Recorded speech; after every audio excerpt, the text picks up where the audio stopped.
Nuestro tema, separados por Cristo.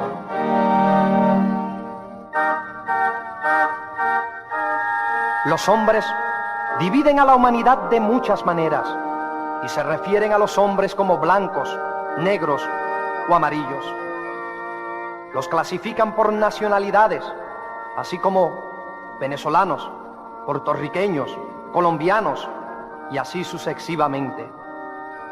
Los clasifican como ricos u pobres, grandes o pequeños, gordos o flacos, educados o ignorantes, y así por el estilo. Sin embargo, Dios divide y clasifica a los hombres solamente como salvos o perdidos. La Santa Biblia habla solamente de dos caminos, el ancho y el angosto. Solamente dos clases de gente, los santos y los impíos. Únicamente dos destinos, eterno gozo o eterna angustia. Y la diferencia entre estos no depende de la magnitud o cantidad de pecado que han cometido o de la religión que profesan. Dios divide a todos los hombres según su actitud hacia su Hijo, el Señor Jesucristo. Los que los reciben por fe son salvos y los que los rechazan están condenados. Jesucristo es el gran divisor por excelencia. Con su nacimiento dividió la historia de tal manera que en casi todos los países la historia se calcula partiendo del nacimiento de Él, o sea, AC, antes de Cristo, o DC, después de Cristo. El calendario nos testifica de la venida de aquel que precipitó toda la historia dentro del molde de su persona. Cada vez que los hombres citan una fecha, con o sin su agrado, testifican de la realidad de Jesucristo. El año 1975 o cualquier otro año se ha calculado partiendo de su nacimiento. Sin la fecha y sin el año de nacimiento de Jesucristo, sus cheques, contratos y recibos no sirven. Así como el nacimiento de Cristo divide toda la historia, así también su muerte separa toda la humanidad.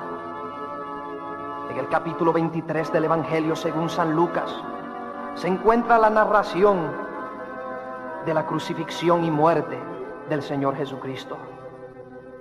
Juntamente con Él fueron también crucificados dos ladrones, uno a la derecha y otro a su izquierda.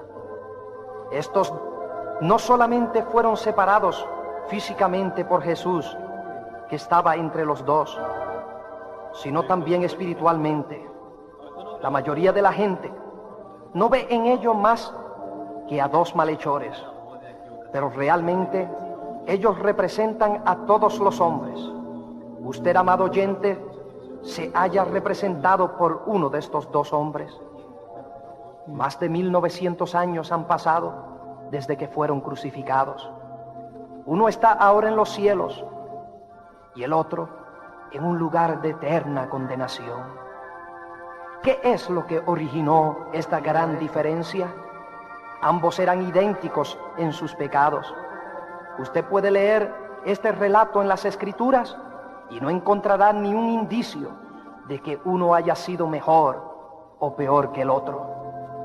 Los dos eran culpables y habían sido sentenciados a muerte. Sin embargo, actualmente uno está en el cielo y el otro en el infierno. La diferencia se basa en la actitud que tuvieron hacia el hombre que estaba en medio de ellos, el Señor Jesucristo. Estos hombres eran igualmente culpables, pero uno creyó en Cristo y el otro lo rechazó. Hay tres notables características en el delincuente que se condenó. Estas las podemos presentar en tres incógnitas. Primero, ¿podrá posponerse la decisión por Cristo y ser salvo a última hora?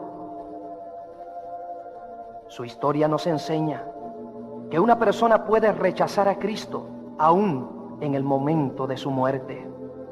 He aquí a un malhechor muriendo crucificado y que en pocas horas tendría que enfrentarse al juicio eterno.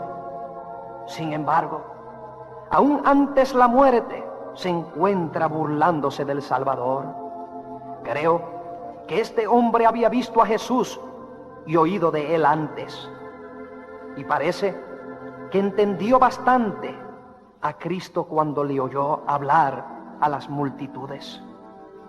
Él debió haber conocido algo de Jesús, ya que sabía quién era. Escúchele decirle: si tú eres el Cristo, sálvate a ti mismo y a nosotros. Si un día le oyó predicar, ahora se encuentra frente a frente, colgando de una cruz junto a él. Es un hecho que las conversiones genuinas son muy, pero muy raras en el lecho de la muerte. Han sido muy pocas las personas que se han salvado a la hora de morir. Por eso la Biblia solamente registra una conversión a la hora de la muerte. Una para que nadie se desespere y una para que nadie pueda presumir. Todas las circunstancias están contra ser salvado a última hora. Alguien puede pensar que al final, después de muchos años, cuando sea anciano o cuando esté enfermo, va a preocuparse por la salvación. Pero esto no es admisible, ya que la intensidad de la vida moderna produce mayor número de muertes violentas. Es más grande que nunca el número de hombres y mujeres que de ataques del corazón y muchas otras cosas. Pero ¿qué diríamos de aquellos que quedan en el lecho de la enfermedad por algún tiempo antes de morir? La verdad es que casi todas las personas que se enferman esperan sanar y no morir. Y cuando están muy graves y al borde de la muerte, por lo general, no están en condiciones mentales para poder pensar en la salvación. Están abstraídos por la fiebre, el dolor y el sufrimiento, y a menudo en estado de sopor por las drogas o medicamentos que les producen un estado de delirio e inconsciencia. Si un hombre no se enfrenta con el asunto de la salvación estando en buena salud y con todas sus facultades mentales, hay poca razón para creer que lo hará cuando esté enfermo y delirando. Segundo, ¿será suficiente el estar cerca de Dios? Aprendemos del ladrón condenado que un hombre puede hallarse muy cerca del Salvador y perderse. Este hombre estuvo muy cerca de Jesús, pendía al lado de él, donde podía escuchar sus dolientes palabras, ver su sufrimiento y observar su agonía. Si sus manos no hubieran estado clavadas a la cruz, hubiera hasta tocado físicamente al Salvador. Cristo estaba cerca, muy cerca, porque los dos ladrones podían conversar escuchándose el uno al otro, a pesar del ruido de la muchedumbre que estaba al pie de las cruces. Pero estar cerca no es suficiente. Mientras usted va escuchando este mensaje, está cerca del Salvador. Sin embargo, puede que esté perdido. Pudo haber estado muy cerca de Cristo desde su niñez, haber nacido y criado en un hogar cristiano, con padres piadosos, y que desde la infancia haya aprendido a leer la Biblia y a orar, ir a la escuela dominical y al templo. Pero tal vez usted está perdido. Puede ser que en ocasiones muy especiales usted se haya dado cuenta de la brevedad de la vida y haya sentido la necesidad de prepararse para la eternidad. Quizá por un breve momento su corazón se enterneció y lloró. Usted estaba cerca, pero nada hizo por triunfar. La sensibilidad y la convicción se alejaron y usted volvió a su indiferencia. Tercero, ¿podremos desear y aún pedir ser salvo a nuestra manera? La tercera cosa que nos llama la atención con respecto a este malhechor es que un hombre puede desear y aún pedirle a Cristo que le salve y sin embargo perderse. Este hombre quería ser salvo y aún le pidió a Jesús que lo salvara. Sin embargo, quedó perdido. Puede ser que estas palabras le sorprendan, pero vea la narración bíblica y note cuán cierto es. Escuche al malhechor decir a Jesús: si tú eres el Cristo, sálvate a ti mismo y a nosotros. Le pidió a Jesús que lo salvara. Sin embargo, se perdió. ¿Por qué? Porque no quiso ser salvo de acuerdo con el plan de Dios y buscó lo que hoy llamaríamos el camino moderno, no por la muerte de Cristo, sino por su vida y ejemplo. Escúchelo cuando dijo: sálvate a ti mismo y a nosotros. No sabía que si Cristo se hubiera salvado a sí mismo, no hubiera podido salvarnos. Esta es la gran diferencia entre la salvación bíblica y la teología moderna. La Biblia enseña que solamente por la muerte de Cristo podemos ser salvos. La teología moderna se burla de la muerte expiatoria y dice que solamente hay que guardar la regla de oro, seguir el ejemplo y enseñanzas del Maestro en su sermón del monte, guardar la ley, ser decentes, portarse bien, ser honorables, honestos y caritativos. En otras palabras, hacer simplemente lo mejor que podamos y todo saldrá bien. No quieren ser salvos por medio de la muerte de Cristo. Ese fue el error de este ladrón. Él quería ser salvo, pero no por la obra redentora de Cristo. Y por eso dijo: sálvate a ti mismo y a nosotros. Todo el mundo quiere ser salvo y muchos oran pidiendo la salvación, pero nunca serán salvos, porque solamente hay un camino por medio de la muerte y la resurrección de nuestro Señor Jesucristo. Amigo mío, no basta con querer ser salvo. No es suficiente solamente tratar de hacer lo mejor para salvarse. Permítame decirle que usted no puede pagar el precio por el pecado y salvarse. Por eso Jesucristo tuvo que morir sustituyéndole, para que usted pueda vivir y ser salvo. ¿Se asemeja usted a aquel ladrón, culpable y bajo condenación, rechazándolo hasta ahora, mientras que él está cerca de usted? ¿Está usted también deseando ser salvo como todos los hombres lo desean y anhelan? Si usted realmente quiere ser salvo y está dispuesto a aceptar las condiciones de Dios para la salvación, escuche entonces el breve relato del malhechor que fue separado de sus pecados y fue salvo. Antes quiero recordarles que no había ninguna diferencia entre estos hombres.